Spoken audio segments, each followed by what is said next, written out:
Hi guys, welcome back to simply magical. ఈ రోజు మన ఛానల్లో పుల్లగా కారంగా గోంగూర పచ్చడి ఎలా చేయాలో చూపిస్తున్నాను. చాలా మంది ఫేవరెట్ పచ్చడి కదా. సో పర్ఫెక్ట్ గోంగూర పచ్చడి, అసలైన పచ్చడి ఎలా చేయాలో ఈ రోజు మన ఛానల్లో తెలుసుకుంటారు. సో ఇంకెందుకు లేట్, ఎలా చేయాలో చూసేద్దామా. ముందుగా ఒక కడాయి తీసుకొని ఇందులోకి 1 టేబుల్ స్పూన్ నువ్వుల నూనె వేసుకోండి. ఇక్కడ నేను గానుగ పట్టించిన నువ్వుల నూనె తీసుకున్నాను. గోంగూర పచ్చడిని ఎప్పుడు చేసుకున్నా సరే నువ్వుల నూనెతో చేసుకుంటేనే టేస్టీగా ఉంటుంది. ఇక్కడ నేను ఒక కట్ట గోంగూర తీసుకొని శుభ్రంగా వాష్ చేసుకున్నాను. నీట్ గా ఒక 3 టైమ్స్ పాటు వాష్ చేసుకోవాలి, అస్సలు ఇసుక లేకుండా చూసుకోండి. సో ఇప్పుడు ఇందులోకి రుచికి సరిపడినంత, మీ కారానికి సరిపడినంత పచ్చిమిర్చిని యాడ్ చేసుకోండి. ఇక్కడ నేను 8 పచ్చిమిరపకాయలను వేసుకున్నాను. అలానే చిన్న నిమ్మకాయ అంతా చింతపండు కూడా వేసుకోవాలి.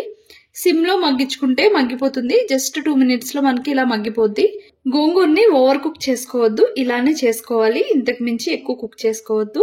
ఇప్పుడు ఇంకో కడాయి తీసుకొని ఇందులోకి 2 టేబుల్ స్పూన్ నువ్వుల నూనె తీసుకొని ఇందులోకి 1 టీ స్పూన్ జీలకర్ర, 1 టీ స్పూన్ మినపప్పు, 1 టేబుల్ స్పూన్ శనగపప్పు వేసుకొని దోరగా వేయించుకోవాలి. గోల్డెన్ బ్రౌన్ కలర్ వచ్చేంత వరకు ఫ్రై చేసుకోవాలి. సిమ్ లోనే ఫ్రై చేసుకోండి. ఇప్పుడు ఇందులోకి ఒక రెబ్బ కరివేపాకుని, 2 ఎండుమిరపకాయలు వేసుకొని ఫ్రై చేసుకోవాలి. ఇప్పుడు స్టవ్ ఆఫ్ చేసే ముందు ఒక 10 వెల్లుల్లిపాయ రెబ్బలను వేసుకోవాలి. సో ఎక్కువ ఫ్రై చేసుకోవద్దు, కొంచెం పచ్చిగా ఉంటేనే బాగుంటుంది.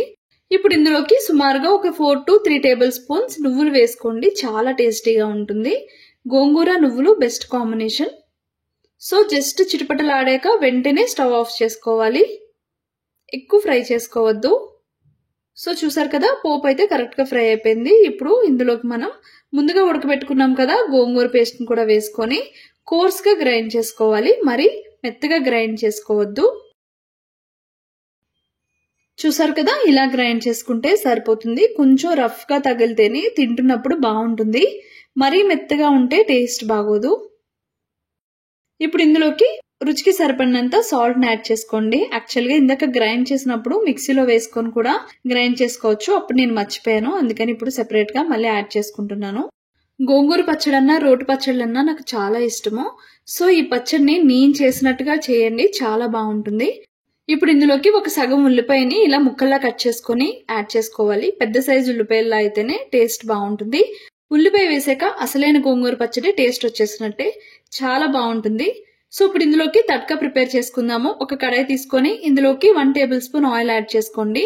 ఇందులోకి కొన్ని ఆవాలు, జీలకర్ర, మినపప్పు, కొంచెం హింగువ వేసుకొని ఫ్రై చేసుకోవాలి. పప్పులన్నీ బాగా ఫ్రై అయ్యాక ఇందులోకి 4 వెల్లుల్లి రెబ్బలను వేసుకోవాలి. అలానే ఒక రెబ్బ కరివేపాకు అండ్ 2 ఎండుమిరపకాయల్ని ఇలా కట్ చేసుకొని ఫ్రై చేసుకోండి. మాడకుండా పోపునైతే ఫ్రై చేసుకోవాలి. ఇప్పుడు ఈ పోపుని పచ్చడిలోకి ట్రాన్స్ఫర్ చేసుకోవాలి. వేడిగా ఉన్నప్పుడే పచ్చడంతా పోపంతా కలిసేలాగా ఒకసారి కలుపుకోండి. అంతే, చాలా టేస్టీగా చేసుకునే గోంగూర పచ్చడి అయితే రెడీ అయిపోయింది. ఈ పచ్చడిని వేడి అన్నంలో కొంచెం నువ్వుల నూనె వేసుకొని పచ్చడి కలుపుకొని తింటే సూపర్ ఉంటుంది. మీరు కూడా ట్రై చేసి ఎలా వచ్చిందో నాకు తప్పకుండా తెలియచేయండి. నా వీడియో కనుక మీకు నచ్చితే please to like, share and subscribe my channel. నా లేటెస్ట్ వీడియోస్ కి పక్కన ఉన్న బెల్ ఐకాన్ ని క్లిక్ చేయండి. Bye bye, see you soon.